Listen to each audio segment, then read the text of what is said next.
Uang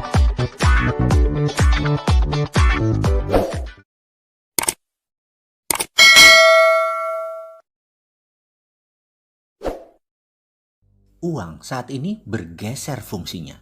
Dulu sebelum tahun 1900, uang itu belum menjadi uang, menjadi raja seperti sekarang. Uang masih hanya pelancar transaksi, uang hanya alat bayar. Bahkan dari sejak dulu kala, dari zaman masih barter hingga sebelum zaman Keynesian, masih zamannya ekonom Adam Smith, paling ujungnya, uang atau money is just for greasing the transaction. Kita tahu barter memiliki kelemahan, yaitu menghitung nilai selisih dari kebutuhan barang sehingga akhirnya uang tercipta.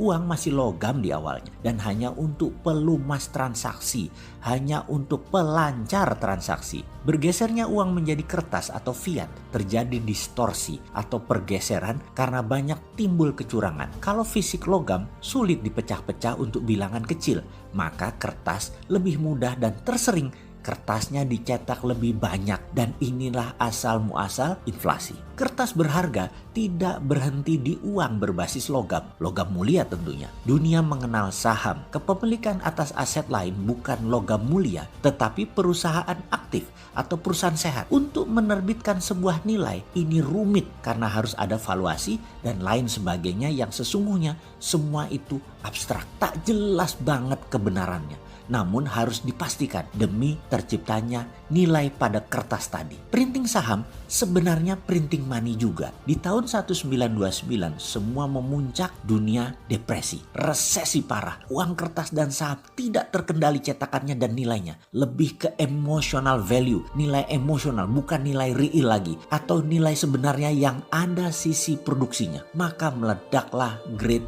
Depression. Dunia tersentak dengan wake up call Great Depression itu. Ada dua hal yang harus dijaga dari masalah uang, yaitu inflasi atau penurunan nilai, tepatnya adalah selisih mismatch barang produksi dengan jumlah uang beredar, dan peredaran uang yang harus dijaga dengan bank sentral. Lalu John Maynard Keynes muncul dengan teori create demand, menciptakan kebutuhan. Di saat sekarang banyak orang yang tahu-tahu menyatakan setuju printing money dengan tujuan create demand untuk stimulus ekonomi. Salah kaprah. Lihat dulu mesin produksinya. Printing money kalau tidak memiliki ilmu post-Keynesian MMT berbahaya. Hati-hati, jangan sepotong-sepotong berilmu itu. Sehubungan dengan itu semua, kali ini kita tidak bicara negara dulu. Kita bicara diri kita dulu. Saya ini penganut MMT post-Keynesian. Bagi kita Keynesian itu doesn't work, bahkan lebih parah lagi. Bagi penganut MMT garis keras, Keynesian is dead. Bagi kita, post-Keynesian percaya bahwa setiap terbitnya uang harus ada underlying proyek. Dan proyek tersebut harus proyek produktif.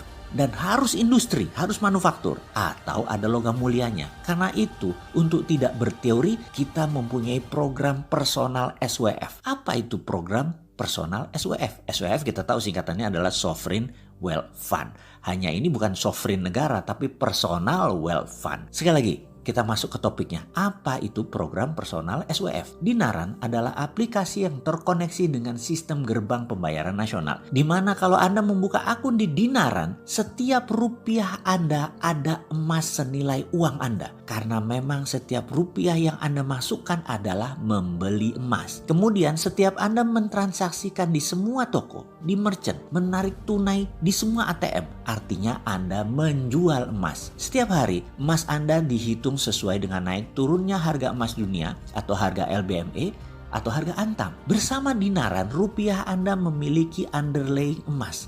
Dinaran adalah sesederhana ATM yang terkoneksi dengan sistem pembayaran nasional. Plus rupiah Anda sekarang ada emas setara nilainya. Penarikan dana hanya bisa melalui ATM dan statusnya adalah menjual emas. Dinaran adalah personal SWF. Minat uang Anda bebas inflasi. Selamat bergabung di dinaran.id. Segera download aplikasinya. Selamat bergabung.